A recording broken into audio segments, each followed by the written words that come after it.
Guys, welcome back to my channel. তোমরা সব কেমন আছো? আশা করি ভালো আছো। নতুন বছরের শুরুতেই সবাইকে ভালো থাকতেই হবে, ভালো থাকাটা দরকার। আমিও মোটামুটি ভালো আছি, খুব একটা ভালো না থাকলেও মোটামুটি ভালো আছি। চলো তোমাদেরকে আজকে একটা জিনিস দেখাই, আমি মানে আমার কাজের কিছু জিনিস দেখাবো। এই দেখো, এতগুলো জামা কাপড় এখন ধুলাম, মানে রোজই এতগুলো জামা কাপড় আমাকে ধুতে হয়। একবার না, জামা কাপড়গুলো 3বার ধুতে হয়। যেমন বাকি যে জামা কাপড়গুলো আছে, এই সব জামা কাপড়গুলো এগুলো হচ্ছে ডিটারজেন্টে ধুয়ে তারপর কমফোর্ট দিয়ে ধুয়ে দিই, কেননা কমফোর্ট দিলে জামা কাপড়গুলোর মধ্যে স্মেল ছাড়ে না, সুসু পটি এইসব করে তো স্মেল ছাড়ে না। আর এগুলো যে আছে, এই যে এগুলো এগুলো হচ্ছে ন্যাপি। এই ন্যাপিগুলোকে ডিটারজেন্ট দিয়ে ধুয়ে এগুলোকে ডেটল জলে ধুই।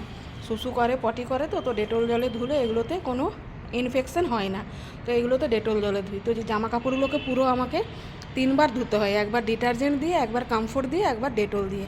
তো রোজই এতগুলো জামা কাপড় আমাকে ধুতে হয়। তারপরে এখানে দেখো, এই জামা কাপড়গুলো কালকে ধুয়েছিলাম, এতগুলো জামা কাপড় কালকে ধুয়েছিলাম। এই জামা কাপড়গুলো সব কালকে ধুয়েছিলাম। এগুলো এখন নিচে যেয়ে প্রেস করব, মানে আয়রন করব। আয়রন করে আবার জায়গায় জায়গায় জামা কাপড়গুলো রেখে দেবো। তো রোজের কাজ লেগেই থাকে, রোজ আমাকে জামা কাপড় ধুতে। আর এইসব আমি জামা কাপড় হাতে ধুই, মেশিনে ধুই না, হাতেই ধুই। কেননা মেশিনে ধুতে আমার ভালো লাগে না। মিনিমাম বাচ্চার 6 মাস পর্যন্ত আমি জামা কাপড় মেশিনে ধুই না। তো দুপুর হয়ে গেছে, নিশ্চয়ই সবার রান্নাবান্না হয়ে গেছে।